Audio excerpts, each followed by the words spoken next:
নমস্কার বন্ধুরা, আমি মুক্তা। আমার নতুন একটা ভিডিওতে তোমাদের সকলকে জানাই অনেক স্বাগত আর অনেকটা ভালোবাসা।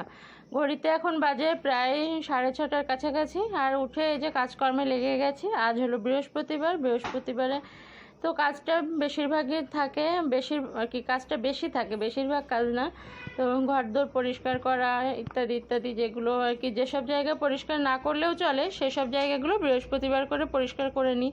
কারণ লক্ষ্মীবার তো ওদিন ঘট পেতে পুজো করি, তো সব কিছু পরিষ্কার না করলে কেমন যেন একটা লাগে। তো যাই হোক, এখন বিছানাপত্র গুছিয়ে ঘরটা ঝাড় দিয়ে মুছে নেব, কিন্তু সেসব কাজগুলো না রোজকার দিনের মতো আজকে আর শেয়ার করিনি। তো কারণ কি ক্যামেরা অন করে কাজ করতে গেলে অনেকটা দেরি হয়ে যায়, যার কারণে অন্যান্য ওইসব কাজগুলো শেয়ার করতে যাইনি। তো ভাবলাম একবারে করে স্নানটা করে আসি, স্নান করে পুজো দিয়ে নিতে হবে। আবার ওদিকে মেয়ের স্কুল আছে, তার জন্য টিফিন বানাতে হবে। তো সব কিছু মিলেমিশে বেশ একটা ব্যস্তময় সকাল। তো এই তো স্নান করে পুজো সেরে চলে এসেছি। আর আজকে টিফিনে দেবো ম্যাগি। অনেক দিনই ম্যাগিটা দিই না, ম্যাগিটা খুব কমই দিই স্কুলে। তো বেশিরভাগটাই ভাত ভাজা বা এমনি ভাত সঙ্গে আলু ভাজা, বা কোনো দিন মানে এক এক দিন এক এক রকম করে দিই, আবার রুটিও করে দিই। কিন্তু ম্যাগি আগে না একটা সময় ছিল রেগুলার ওকে ম্যাগি দিতে হতো, ম্যাগি ছাড়া অন্য কিছু খেতেই চাইতো না। তো সেজন্য ম্যাগি দিতাম, কিন্তু এখন অনেক করে অভ্যাসটা বদলেছি। তো আজকে ভাবলাম থাক, আজকে না হয় একটুখানি ম্যাগি দিয়েই দিই। তো এই তো ওর টিফিনটা করে নিচ্ছি, মানে সকালবেলা সব কাজ কমপ্লিট করে ওর টিফিনটা রেডি করে তারপর যদি ওকে পাঠাতে পারি না, তারপর যেন আমার গাটা হালকা হয়, মানে সংসারের অর্ধেক কাজ তাহলে কমপ্লিট। পরে ধীরে সুস্থে রান্নাবান্না করো, ব্যাস। তো এই তো আলু, পেঁয়াজ, ডিম, লঙ্কা সব কিছু দিয়ে ম্যাগিটা রান্না করে নিলাম, আর ম্যাগি মশলাটা ছিটিয়ে দিলাম। তো হয়ে গেল। আর ম্যাগিটা না দারুণ হয়েছিল। তো এতটা তো পুরোটা তো আর লাগবে না ওর। তো ওর টিফিনে যেটুকু লাগে সেটুকু দিয়ে দেবো, আর বাকিটা দিয়ে আমার টিফিন হয়ে যাবে, সকালবেলা চা খাওয়া হয়ে যাবে আমার।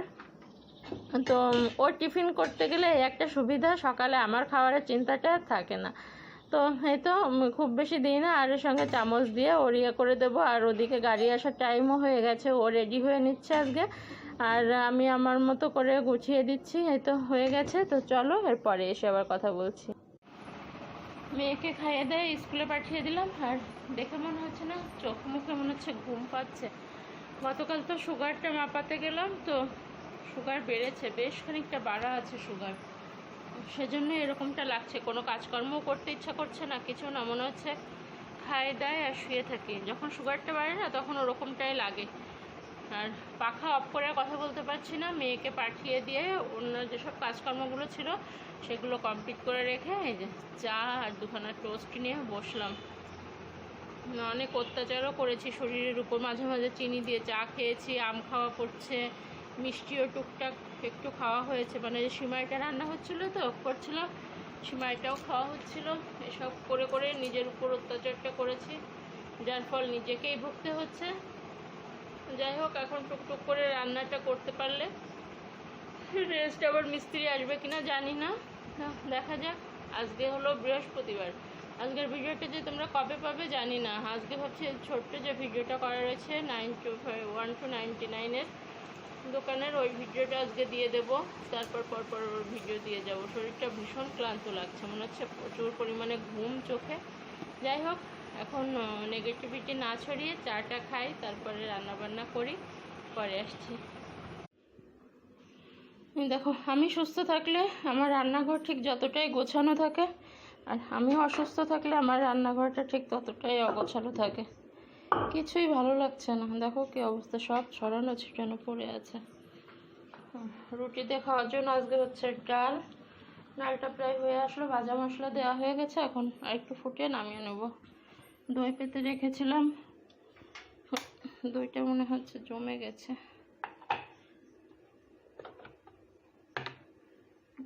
দই একদম জমে গেছে। ঠান্ডা হলে ফ্রিজে ঢোকাবো, থাক।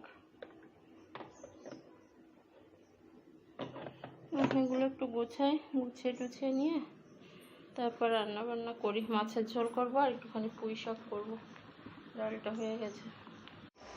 ওদিকে রান্না বান্না প্রায় কমপ্লিট হয়ে এলো। দেখলে না রান্নাঘর কেমন ছড়িয়ে ছিটিয়ে আছে। তো রান্না করতে করতে না সব কিছু পরিষ্কার করে নিয়েছি। আর তোমাদেরকেও গতকালকের ভিডিও বলেছিলাম না, বেশ অনেক বড় সড়ো একটা বিপদের হাত থেকে বেঁচেছি। তো সেজন্য আজকে মিস্ত্রি ডাকা হয়েছে। তো মিস্ত্রি এসে ওদিকের কাজগুলো করছে, আর আমার এদিকে না একটা টাওয়াল রড বসাবো। তো এই যে ইয়ে নিয়ে এসেছিলো, মিষ্টি নিয়ে এসে, মিষ্টি না লাড্ডু, তো এটা নিয়ে এসেছে, সেগুলো একটু গুছিয়ে উঠাচ্ছি। তো সব জায়গাগুলো ফাঁকা করে নিচ্ছি, আর সব কিছু একদম নামিয়ে বেশ সুন্দর করে পরিষ্কার করেছি। আর এই দেখো ওদিকে মিস্ত্রি আমার যখন রান্নাঘরে একটু কাজ করছে, একটা টাওয়াল রড, এই যে এই টাওয়াল রডটা বসিয়ে নিলাম। মানে এটা না থাকলে না আমার বেশ অসুবিধা হচ্ছিল। আর এই যে এই সাইডে আর একখানা টাওয়াল স্ট্যান্ড আছে ঠিকই, কিন্তু ওখানে না ওই রান্নাঘরের শেল্ফ মোছা নেতাখানা রাখি বলে ওখানে আর অন্য কিছু রাখতে পারি না, তো যার কারণে বেশ অসুবিধাই হয়। তো এই তো এখন গলাটা সরি ধরে আসছে। তো বেশিক্ষণ কথা বললে না আমার এরকমটা হয়, ইদানিং গলা বসে যায়, গলায় কোনো একটা সমস্যা হয় এরকমটা। তো এই যে আর দেখবে ছোট বড় যেরকম জিনিসই হোক না কেন, নতুন কোনো জিনিস আসলে না সেটার আনন্দে যেন পুরো ঘরটাই গোছানো হয়ে যায়।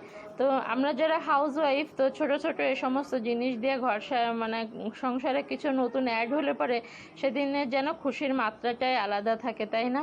তো সেরকম ছোট্ট একটা জিনিস, আর এটা আসার আনন্দেতে আমি পুরো ঘরটা কি গুছিয়ে নিয়েছি, আর সব কিছু নামিয়ে পরিষ্কার করেছি, মুছেছি। প্রচুর গরম, তারপরেও কিন্তু বাজে কটা প্রায় 8টার কাছাকাছি। আর এখন ঘুগনিটা গরম করবো, ওটা রান্না করাই ছিল, ওটাকে দিয়ে দেবো ওভেনে, দিয়ে গরম করে নিয়ে ওটাকে শসা পেঁয়াজ লঙ্কা সব কিছু দিয়ে খাওয়া হবে।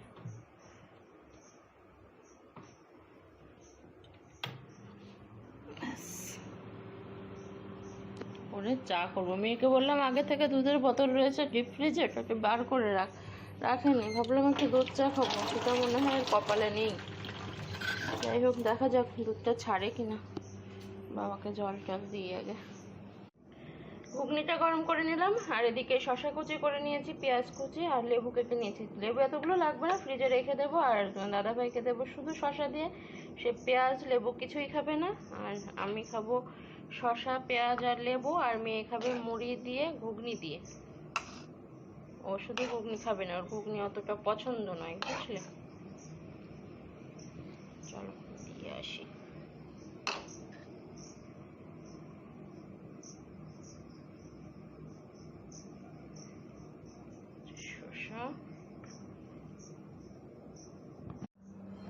ফ্রিজে যে মিষ্টি মানে লাড্ডুটা তো এমনি খায় বা রুটির সাথে খায় ওর বাবা, আর এমনি যে মিষ্টিটা যে শেষ হয়ে গেছে সেটা আমার বলতে মনেই ছিল না।